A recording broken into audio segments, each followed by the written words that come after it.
Second chance. Niloko ka ng partner mo? Ano, papatawarin mo ba? Remember, lahat ng tao nagkamali. Every person is susceptible to mistake, and it's the same thing with relationship. At tingnan mo sa tao na yan na nagkamali, is that person willing to change? I do not believe na ang isang taong nagkamali ay pwede mo nang i-brand na ganyan na siya forever.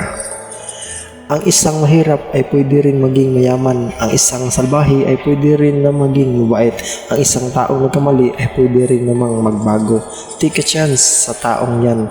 Hindi mo rin alam malay mo maging better siya. Malay mo natuto siya ng leksyon.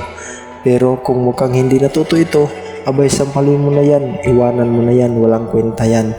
Bakit ka pa mag-stick sa taong yan kung wala naman siyang natutunan sa pagkamali niya?